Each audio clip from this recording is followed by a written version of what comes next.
Okay, guys, welcome to day number 2 recap here for TI7. As you can probably tell, listening to already, we're in a live environment here. This is going to be the first time we're doing it from a live environment, and I say we because I'm actually got Z-Rock, the one and only, sitting next to me, or standing next to me even. How's it going, Z-Rock? It's going great. I made it. I survived. It was a long flight, but glad to be here. Yeah, you got in yesterday morning there. I did. Not much sleep.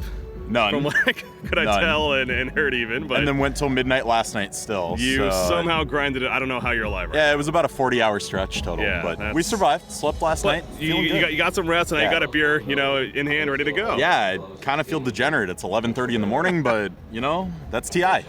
All right, so here we are, guys. Now, we're recording this a little bit later on, unfortunately, but hopefully the idea is obviously we get the recording in and to you guys before the day starts. As we're doing this, so where we're at currently, we're at the beer garden, as I mentioned in yesterday's show. We're actually overlooking right now the lawn area. We got the big monitor here. You can probably hear it in the background, which I feel is pretty cool. Kind of give you an idea what it's like to be here. They just played game 1 of the OG versus TNC series. So that series has begun, but what we're going to do, we're going to obviously talk about yesterday and kind of recap how it all played out. So first things first, before we get into the actual matches, Z-Rock, you're here at TI, now you've been here before. What is this Many TI times. So far for you compared to the others?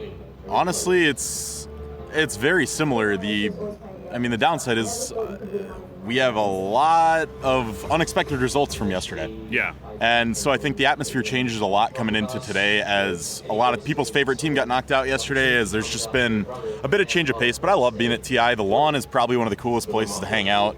The screen is massive. For those of you that haven't seen pictures or anything, it's like a 100-foot screen that they set up outside. So cool, yeah. And then there's speakers for, a quarter mile around? Yes. So anywhere you're nearby, you can hear. Yeah. No, it's a really cool setup this year. The beer garden's a great addition, and just being a nice place to hang out that you can still watch the games. Honestly, it's like every other TI with some minor improvements. Awesome to hear. Yeah, and I mentioned it in yesterday's show already, but again, to recap that, I am enjoying myself greatly already being at this event. I've got to meet a lot of people. But whether it's fans knowing me from Han, to even a couple of fans that we met from the DotPro show. We ran into a couple of people yesterday.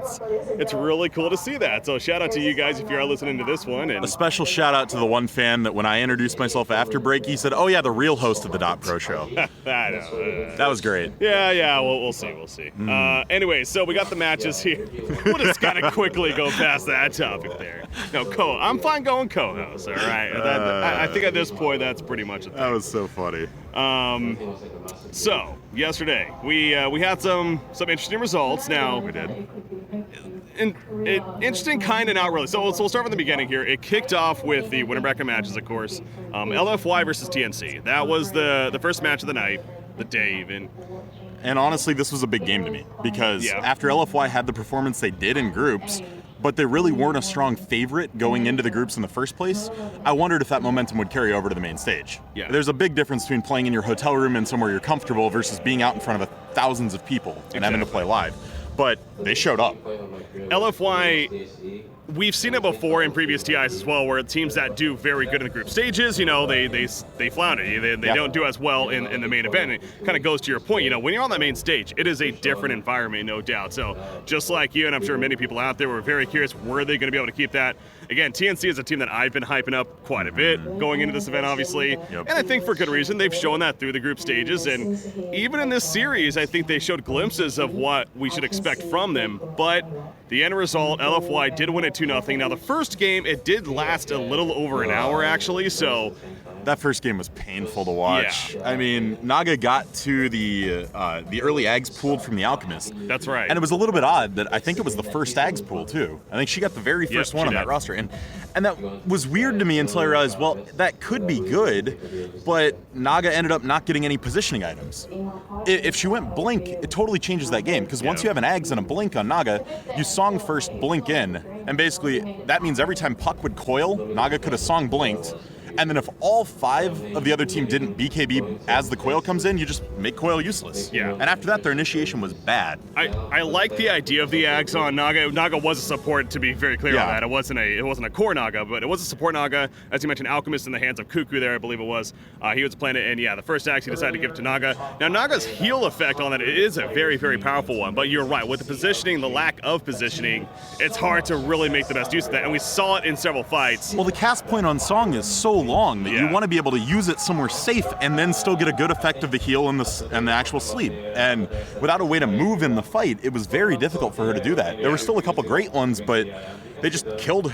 I mean, they killed Tim's first most fights. It did feel like a couple of the fights too that Tim's wasn't maybe the most experienced with an Axe Naga. You know, not many people are. You'd figure like Zai's the only one that comes to mind that plays a bit of Naga Siren as that support role on the scene, frankly. So, you know, he probably doesn't have the most experience playing that, which is understandable.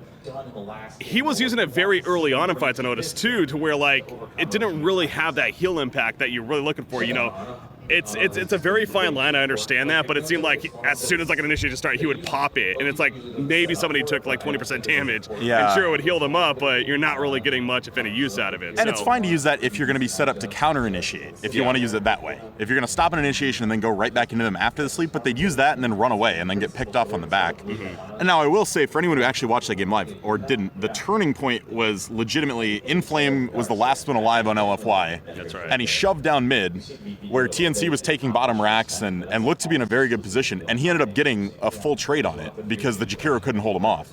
I mean, he just did so much work as a lone Nature's Prophet to split and take some of the pressure off the team, or that game could have been over. If I'm not mistaken, I believe TNC had 2 sets of racks first. Yeah. This game. No, TNC was. They were in a spot way to win ahead. this first game, but ended up coming up short. And as you said, Nature's Prophet Inflame doing a fantastic job of that. We actually got to see the interview with him before, and he was a very well-spoken individual, actually. In fact, I remember Peter Van Dam talking about that on the panel in between, and you know, he showed that game. He's cool, calm, and collected, you could say. And I see what I did there.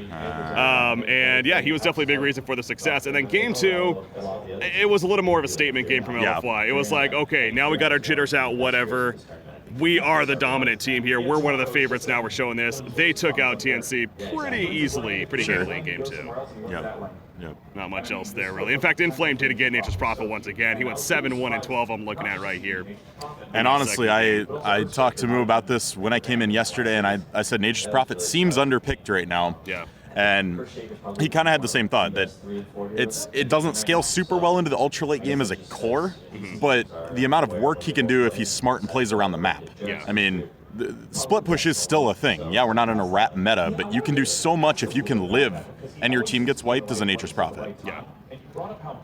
I also noticed that game 2, they went once again with the early Naga pick, but this time they went with the Raven Naga. They went with the safe lane Naga, so I don't know what it was where, I don't even know if they ran Naga at all in the group stages, and I would have to look at that to be sure, but I mean, I don't remember it being a signature thing for them at all. Yeah, definitely not. It wasn't a statement hero, yeah. So I found, I always find that interesting when a team does that in a main event. Now, to be fair, this wasn't an elimination series, obviously. Yep. But the last thing you want to do is say, oh, we're fine going to the losers bracket. They're not fine doing that. Especially when you're going down to play OG. I mean, that can't feel good. As we're watching that series right now, as we mentioned, again, OG is actually up 1-0. By the time you hear this, obviously you'll love knowing that. I'm sure you'll know the final result too. But and TNC, looking clean in that first game. They did, yeah. I mean, it was a statement from them, and it's showing they may still be in better form than people were giving them credit for. So. Absolutely. So, second series. We then went into Virtus Pro versus LGD Gaming.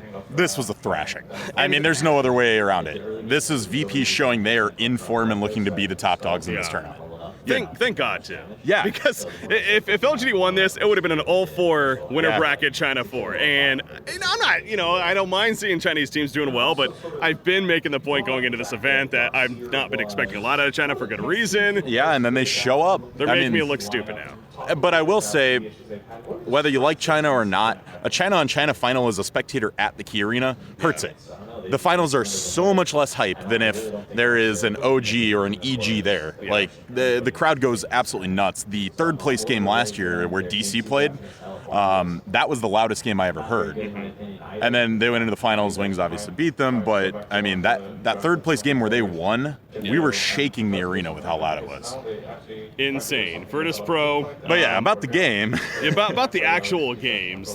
Both of them were under 30-minute games. So again, it goes back to the point that this was a pretty good thrashing here. And honestly, the biggest thing I noticed in that game, LGD seemed like they just jammed Troll. Like, it didn't fit the lineup, really. It wasn't anything that really benefited them. It was just, oh, let's throw a Troll in here. I remember we had brought that, I kind of jokingly made a comment about that. But yeah, they ran Troll with a Necro, a Lich, a Beastmaster, and a Kunkka. And Troll Beastmaster is okay together. That's semi-synergy there, but it's not great. But, I mean, they picked tempo-based lineups. They had to stay ahead to win their games, and once they fell behind, they knew it was done, and it ended quickly. Ramses went off that game, too, on Sven, and Sven actually proved to be a significant hero yesterday. We'll get into that a little bit later on, but yeah, Ramses 4-0-16 in that first game.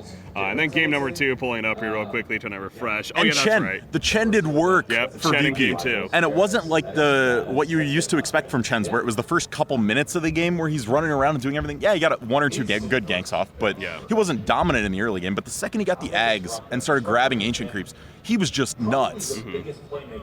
Absolutely. And I love seeing Chen in general. I've been, part of me really kind of wishes we had more of a jungle meta, because Chen is always such an impressive hero to watch for me. It goes back to the affiliate days with Han, of course. Just the whole micromanagement. I've always get so impressed with that. But yeah, this especially, because I remember that this game with the Ramses on Faceless Void, he ended up getting Mask of Madness. They had a Bloodlust buff from Solo playing his signature Ogre Magi, and then they even had the Frenzy buff from the Ancient Creeps. Oh, it was nuts. That Chen was taking up. He went almost no damage items at the start of that. He went Mask of Madness into Lincolns. That's not a high damage Void build, and the with the buffs, made it the buffs made it work.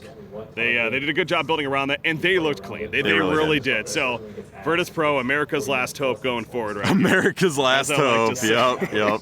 Against these Chinese teams. We can all relate, right? Yeah, of course. So LGD knocking down the losers bracket. They play Digital Chaos, in fact, later on today here as we're doing this. I will say, it always does kind of seem at TI that it ends up being China versus the world. Yep. Like, a lot of the fans that don't like China or don't want a China versus China final for other reasons, it ends up being, we don't care who makes it. I just don't want all Chinese teams there. Yeah. No, China versus somebody else, I'd be fine with. No Chinese finals, as you're getting at earlier. I mean, I still had, other than my EG fanboyism, I had VP as the strongest team in this tournament going in, so. Well, unfortunately, we had a couple of the non-Chinese teams knocking each other out. We did. Including this next series, Team Liquid versus Team Secret. Probably the most competitive series of the day. Of the tournament so far, in my opinion. Yeah, possibly. Well, I think IG versus Liquid was a good series to kick it off, but other than that was the only one that went 3 games. True. So it was one of those that everything seemed a little bit decided by draft in those games. Yeah. They kind of played out how you would expect. Like, the first game that Secret won, they ran this incredibly awkward drow strat. Like, you have 4 squishy heroes and a Spirit Breaker. Necro, though, can sustain himself up. And then, in reality, they won mid so hard it didn't matter. Like, the Drow couldn't die. Puppy's Spirit Breaker went off. It did. He 17%ed his way to victory, that's for sure. He started something like 3-0-5 in the first 10 minutes of the game, I remember. Yeah. He was just moving around the map like crazy on that hero, and it just seemed like that Liquid couldn't really control that. And most noticeably, that middle matchup with Puck, actually. Puck, usually you'd figure a difficult hero to gank, but they proved to gank him at least 2 or 3 and that times. was an incredible flex thing. They moved Drow to mid, and Gus just bodied the Puck. Yeah. Spirit Breaker come, you gust, and then he dies. It is funny that if you look the game up on Dota Buff, though, it actually flags Rubik as a mid laner because he spent so much time in the early game mid. Yeah. They just played around their heroes very well. They played aggressive, which is what you really got to do with a Drow strat, and they didn't get punished. I actually, when I was sitting with people talking about the game, I liked Liquid's draft a little better, and then they moved the Drow mid, and I'm like, oh yeah, never mind. Yeah. This is bad. Not gonna work. So we got a good start for Secret. Obviously, they're up 1-0. An under 30-minute victory against a team like Team Liquid. Secret feeling very good going into Game 2, understandably. But then Game 2 came around, and Miracle got a hero called Alchemist. And Secret picked heroes that literally don't clear waves. Yeah. I mean, you have 0 wave clear into a Lycan and a Veno.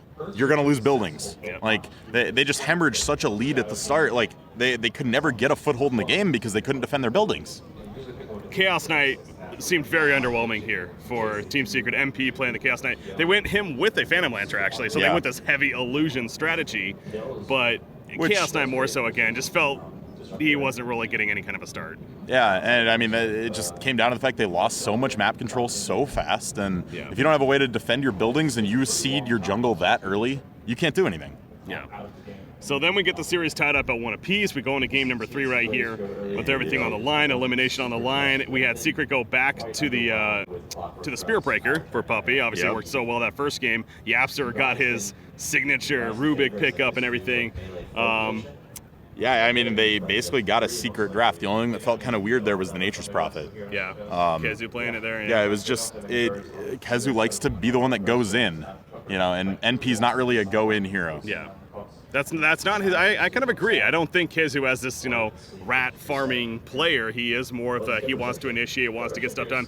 Played a lot of Bat Rider throughout the event. Did very good with that hero, as many do. And it comes down to like a mechanics versus tactics thing, right? And mechanically, he's good. He can initiate. He can team fight very well. But tactically, it's a different thought process entirely to play those kind of offlaners. Mm-hmm. And in all honesty, just trolling a Legion that gets ahead, scary. Yeah, the very scary. The Legion Commander pressed the attack with the Troll Warlord. That was powerful, but then also Kato with the Axe. GH arguably won this game 3 for them. He also had a huge blinding light. I think it was at a Roshan fight earlier on in the game that knocked everyone out of the pit, kind of scattered them as it tends to do, and really gave them control of the game and eventually led them to victory. Again, spamming that Illuminate. Troll Warlord was just attacking insanely fast. He finished 7-0-18.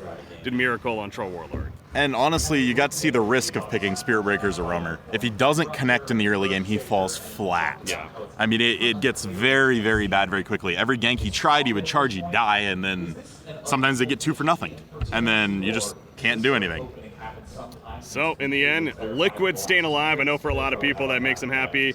I'm happy to see that, but again, Secret, KZ especially. Yeah. Sad to see him go, but this is TI7, man. There's a lot of tough matchups, and pretty much every matchup is going to be a tough one. So, not surprising in the end to see them go down. Still a hell of a run for them. They gave it all against Liquid, but coming up short there. Yeah, it's rough, but I mean they gave it a good series. It was a tough opponent for them. I think that was probably the most equally skilled match we've seen this tourney so far. So goes back to that, yeah. Yep. So that leads us into our next one, which is the most. I don't know how to say it. The most shocking, I guess you could say. Is a good way this to was put the it. upset of the tournament so far. This was the upset of the tournament, and probably will stay that way. Oh yeah. Empire against EG. Empire with Resolution, of course, stepping in. Now, again, I think we've seen by now. Not that Resolution. I hate saying it this way, but I mean Resolution again. I said this after the group stage. He fits better with them than Chappie does. Better than Chappie, yeah. It's not to say Chappie's a worse player. They just play different Dota. Yeah. And Empire's such a good 4-man unit without Rezo that Rezo can just farm. Like these Sven games, he played Sven both games, and he can just get protected until he's too big to handle. Yeah. It was insane seeing Sit's coming out. As I mentioned earlier, Sven was a key hero of the day, and this was the series that I was referring to. He played at both games, as you mentioned right there. In both games, he got the farm, as you're talking about, and he was just hitting like a freaking truck.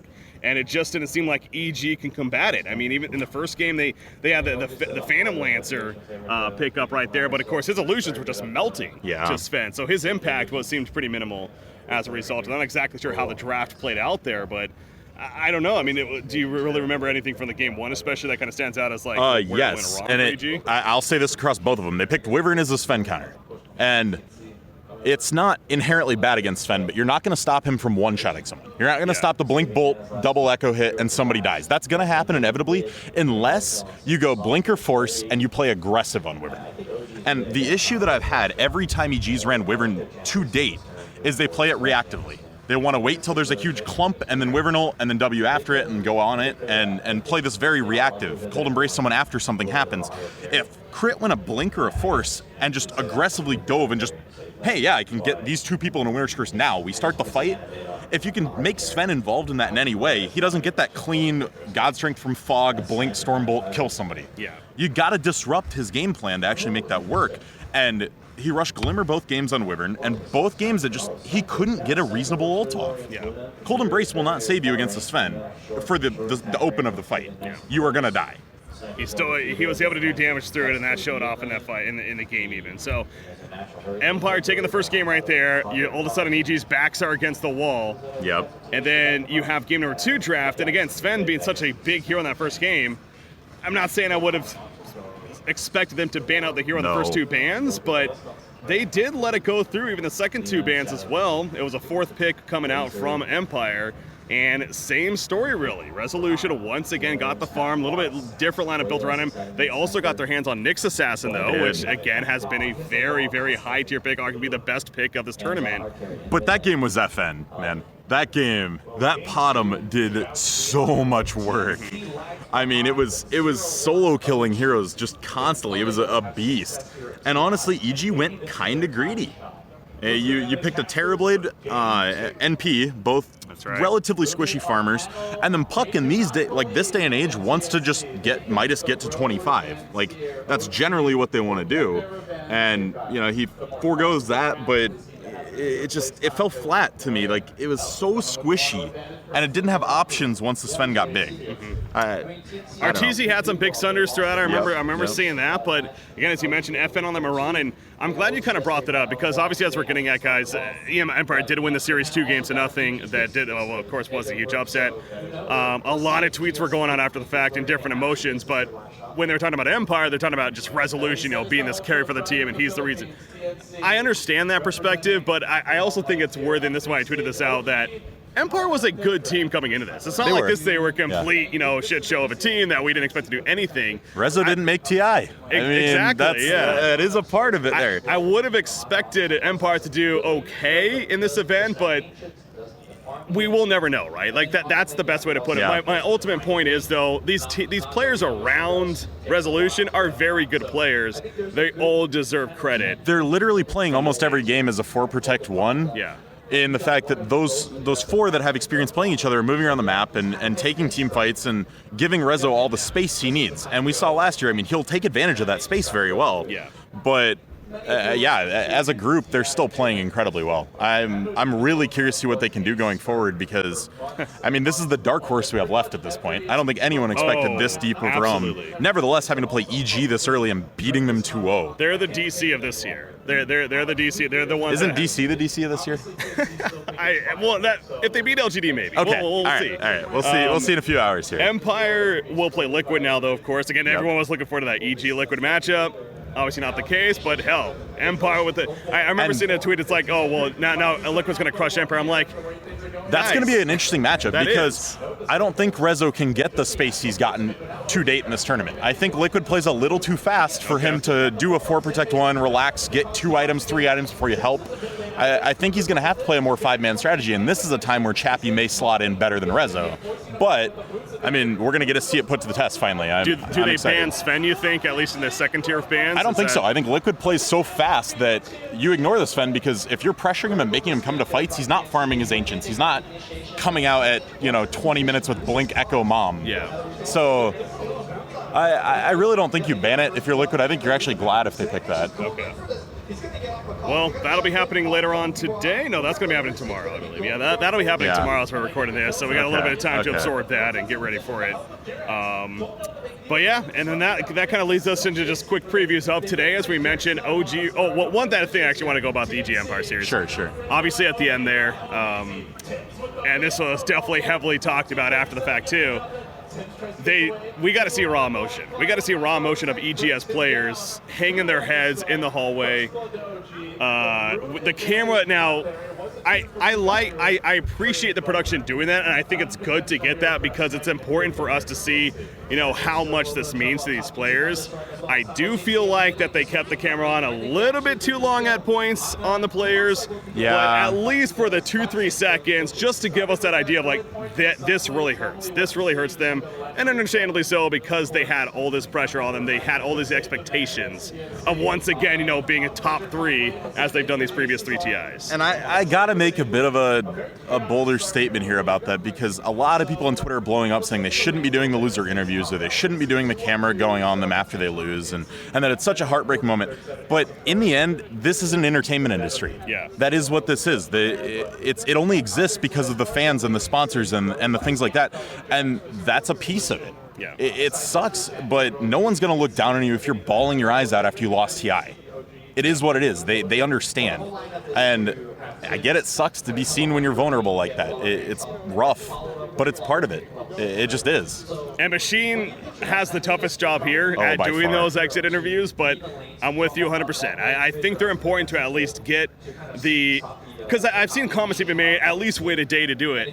Then what's the point then at that, right? Like the whole point is that you get that initial reaction. You want that initial of how they feel in that moment, not for them to, wait a day on it and then get it after the fact. And again, it sucks, but he's doing a good job of keeping it precise, asking one or two questions, and then just being done with it. Yeah, let him go after. At the end of it. But, he's doing it with Zai in that case after that fact. You can tell he was obviously emotional, but it is what it is. Again, you see that this means a lot to them, and not only for the money, the financial aspect, but as competitors. It truly does, and it has to sting. But, it sounds like we're on the same page there, and I mean, I follow a lot of that moving forward. I follow a lot of esports, and I will say Dota is the one that they are in it more for the glory and the respect from winning a major tournament like TI over the money. Yeah. I mean, we see rosters shuffle just to try to build the TI winning lineup, even if they're a stable 3rd or 4th place team.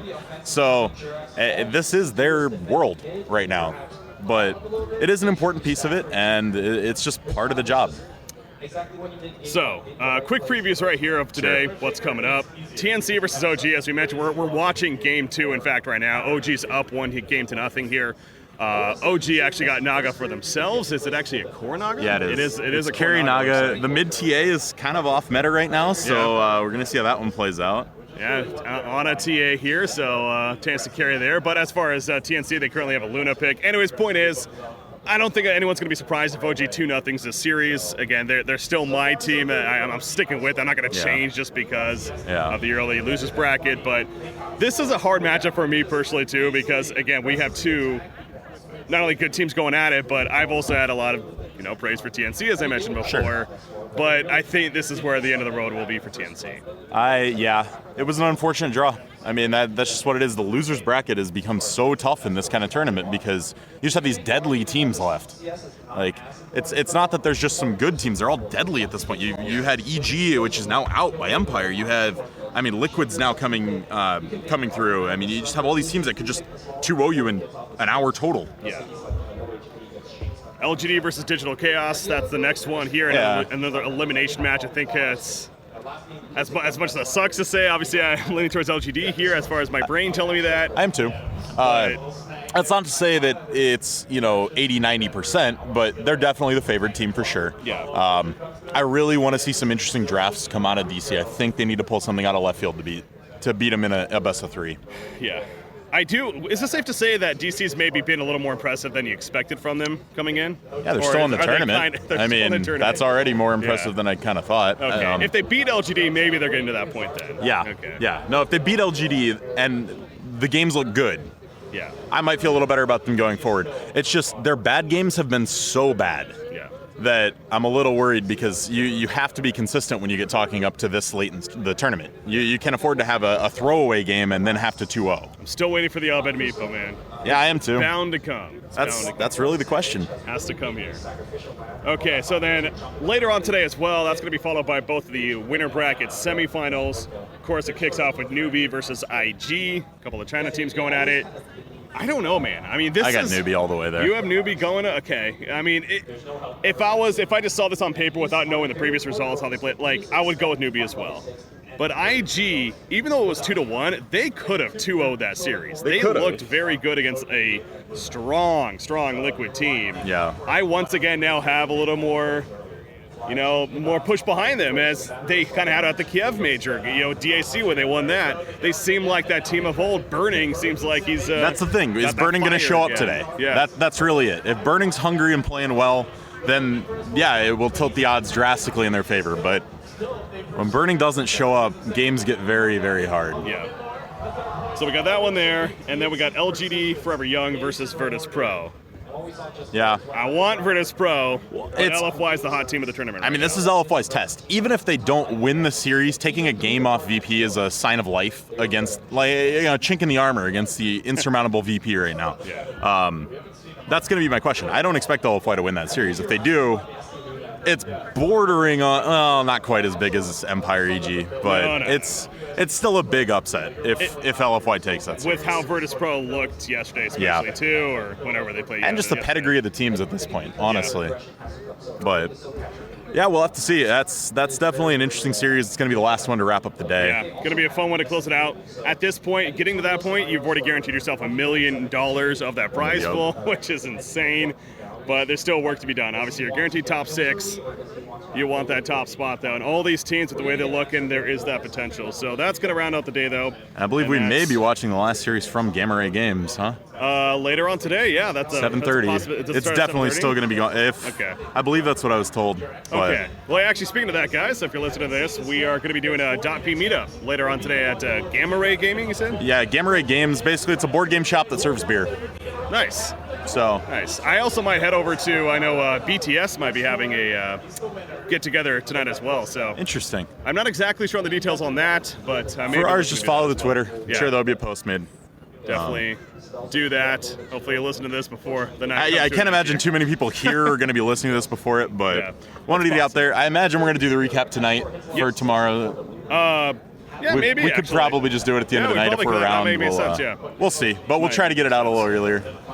Point is, guys, we're going to be coming to a conclusion here on this Day 2 recap, but hopefully you enjoyed it. Again, we'll be back for a Day 3 recap. If you see us around, if you're at the event, obviously say hi as always. And I look forward to hanging out with you guys. If you're watching from home, hopefully you're enjoying it. And we're doing our part to kind of get you that feel that you're here the best that we can. So yeah, if you're watching at home, I'm sorry. It's too much fun to be here. It is. Try to make it out in the future if you can. All right, guys, going to wrap it up, though, for the DotPro Day 2 recap of BreakyCPK, joined by Z-Rock once again. Thanks for tuning in. We'll see you guys tomorrow.